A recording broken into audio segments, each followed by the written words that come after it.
ধুবুৰী চিকিৎসা মহাবিদ্যালয়ত উত্তপ্ত পৰিস্থিতি এগৰাকী প্ৰসূতি সন্তান প্ৰসৱ কৰাৰ পিছতেই মৃত্যুক সাৱটি লোৱাৰ পাছতেই উত্তপ্ত পৰিস্থিতিৰ সৃষ্টি হোৱা পৰিলক্ষিত হৈছে। চিকিৎসকৰ গাফিলতিৰ বাবে অভিযোগ উত্থাপন হয় আৰু চিকিৎসা মহাবিদ্যালয়ত ৰোগী চিকিৎসাৰ বাবে চিকিৎসক নোপোৱাৰ অভিযোগ, সিকিউৰিটি গাৰ্ডৰ ওপৰতো ভয়ংকৰ অভিযোগ ৰোগীৰ আত্মীয় প্ৰৱেশ কৰিব নিদিয়াৰ অভিযোগ উত্থাপিত হয়। ৰোগীৰ মৃত্যুৰ পিছতহে চিকিৎসা মহাবিদ্যালয়ত ৰোগীৰ আত্মীয়ক প্ৰৱেশৰ অনুমতি দিয়াৰ অভিযোগ সিকিউৰিটি গাৰ্ডৰ বিৰুদ্ধে। আমি জনাই আছোঁ পুনৰবাৰ এই খবৰ যে ধুবুৰী চিকিৎসা মহাবিদ্যালয়ত পৰিস্থিতি উত্তপ্ত হৈ পৰিছে, কিয়নো এগৰাকী প্ৰসূতি সন্তান প্ৰসৱ কৰাৰ পিছতেই মৃত্যুক সাৱটি লোৱাৰ পাছতেই উত্তপ্ত পৰিস্থিতিৰ সন্মুখীন হোৱা দেখা গৈছে। চিকিৎসকৰ গাফিলতিৰ বাবেই এনে পৰিস্থিতি সংঘটিত হোৱা বুলি অভিযোগ উত্থাপিত হৈছে আৰু চিকিৎসা মহাবিদ্যালয়খনত ৰোগীৰ চিকিৎসাৰ বাবে চিকিৎসক নোপোৱাৰো অভিযোগ উঠিছে। লগতে সিকিউৰিটি গাৰ্ডৰ ওপৰতো ভয়ংকৰ অভিযোগ উঠিছে ৰোগীৰ আত্মীয়ক প্ৰৱেশ কৰিব নিদিয়াৰ এক গুৰুতৰ অভিযোগ। ৰোগীৰ মৃত্যুৰ পিছতহে চিকিৎসা মহাবিদ্যালয়ত ৰোগীৰ আত্মীয়ক প্ৰৱেশৰ অনুমতি দিয়াৰ অভিযোগ সিকিউৰিটি গাৰ্ডৰ বিৰুদ্ধে।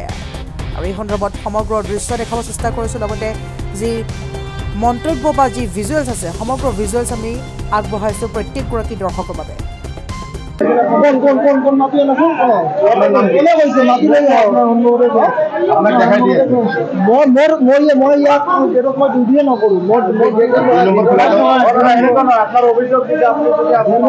মাতি দিয়ক মানুহক, মই ওপৰত মাতি দিয়ক। কোনে কৈছে এভিডেন্স? মই উইদাউট এভিডেন্স আপোনাৰ লগত কথা নাপাতো। আমাৰ ইনচাৰ্জ আছে, আমাৰ ইনচাৰ্জে কমপ্লেইন কৰক মোৰ নামত।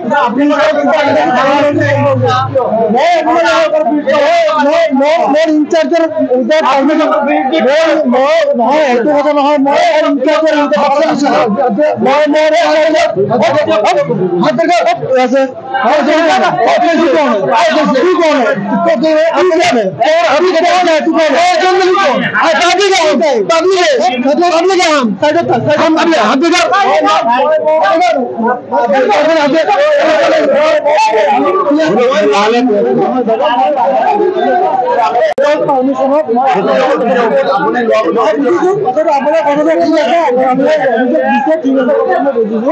কিন্তু মানুহৰ উইদাউট মোৰ মানে ইনচাৰ্জৰ উইদাউট পাৰমিশন মই মিডিয়াৰ লগত একো কথা ক'ব নোৱাৰিম। আপুনি যি ক'ব লগা ধন্যবাদ।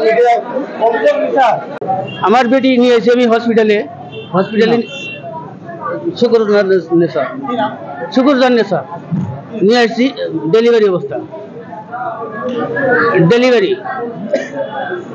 ডেলিভারি নিয়ে আসি। নিয়ে আসার পরে ভর্তি করলাম। আমি ভর্তি করার পরে আইনারা যে দুপুরবেলা যে আমার যে ওষুধটা দিল, ওই ওষুধটাই ফের লেগছে, এই ফার্মেসি লেগছে। আমি ফার্মেসি যাই ওষুধ ব্যাগটা করছি, ভাই এটা ওষুধ আমার কাছে আছে।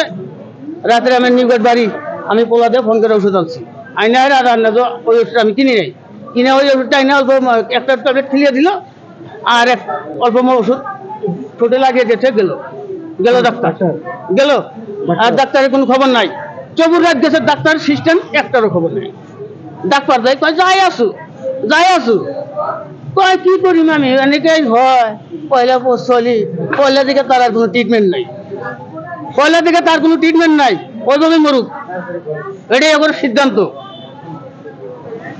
মানে গোটে রাতি গৈছে কোনো ট্রিটমেন্ট নাই। তাৰপিছত ৰাতিপুৱাই আহি পেলাই চিষ্টাৰ নিগিলে চাই পেলাই ডক্টৰ নাই, চাই পেলাই কেনেকৈ কি কৰিছে লৈ গৈছে, আমাক যাব দিয়া নাই। ভিতৰত আমাৰ যাব দিয়া নাই। আমাৰ মাইকীটো গৈছিল, ঘৰত বাচ্চা হৈছে। হওয়াৰ পিছত মৰছে। বাচ্চাটা আছে, মানে ট্ৰিটমেন্ট হওয়া নাই। ট্ৰিটমেন্ট তাৰ কাৰণে চিকিৎসকৰ গাফিলতি। মোৰ ছোৱালী হয়। চিকিৎসকৰ গাফিলতি, প্রিন্সিপালের গাফিলতি বেশি। চিকিৎসা না, ডাক্তার করে না। ডাক্তারকে যা কব প্রিন্সিপাল তাই কব। এটা হলো মেনলি প্রিন্সিপালের গাফিলতি। প্রিন্সিপাল বহুত গাদ্দারি করে, কোনো একটা অ্যাকশন নেয় না। যার জন্য সিকিউরিটি এরা যা ইচ্ছা তাই করে বেড়া, কিছু করা যাবে না। সিকিউরিটি যাবে না। গেট পাস আছে তোমার একটা, যত যদি তোমার বাবা মরে যায় যাইতে পারবে না। ওই একজনই যাওয়া লাগবো। ওই একজন এই বেটিটা নিয়ে আমি দৌড়ুম না, ডাক্তার ডাক্তার দেবো না, সিস্টার ডাক্তার দেবো, যাবার দেবো না। নিউঘাট যেতিয়া মৰিছে তেতিয়া আপোনালোকে নাছিল? নাই, আমি না, মানে যাব দিয়া নাই। জিন্দা অবস্থা যাব দিয়া নাই। ডেলিভারি যদি নর্মাল হয় এমনি তা সিজার করে কোনে এনে ডক্টর ডক্টর নিজে নর্মাল বাচ্চা নর্মাল হবে আর কিও করে সিজার কি করে পয়সা নেবে করে কোন পয়সা লয় পয়সা লাগলে একটা পয়সা লাগলে সিজার কি করবো কিমান করলে কিমান করলে ঝাঁটা ঝাঁটা দেওয়া তো তাহলে এমন নয় তুই সিকিউরিটি কি করে দেবো সিকিউরিটি কেন রাতি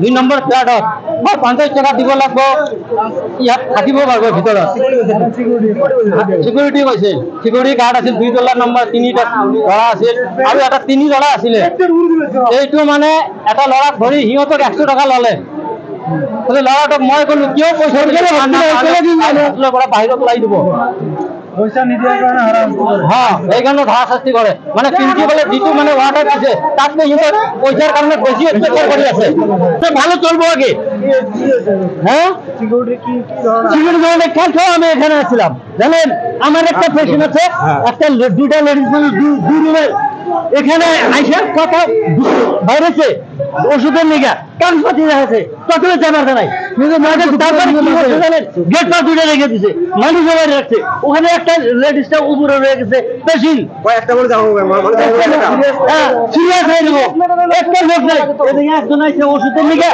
আর মেডিসিন আছে পানি টানি নিগা পয়সা দিলে যাবো পয়সা বাইরে ওরকম আমরা শুনছি ওরকম পয়সা এখানে করলে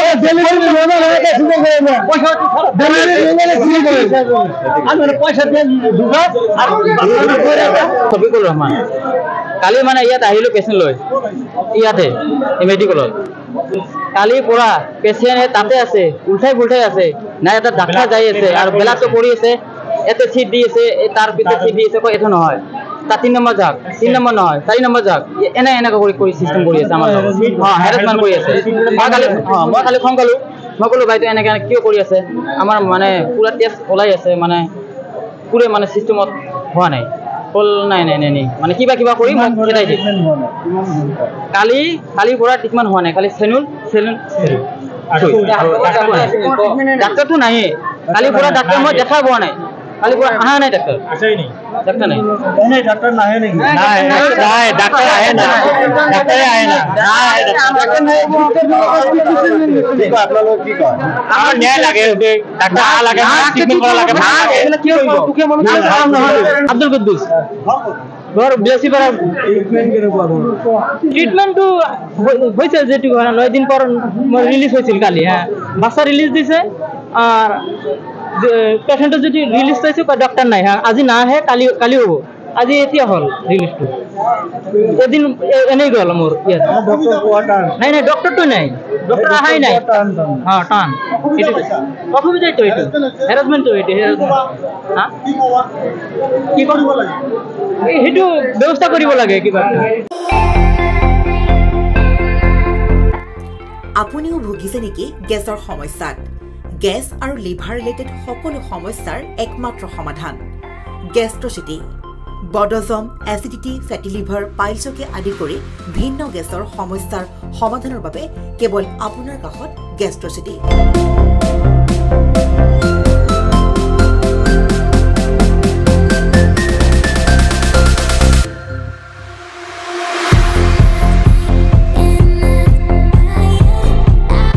ভিজিট কৰক গেষ্ট্ৰচিটি গুৱাহাটী হাতীগাঁও চাৰিআলি যোগাযোগ নম্বৰ 7577999909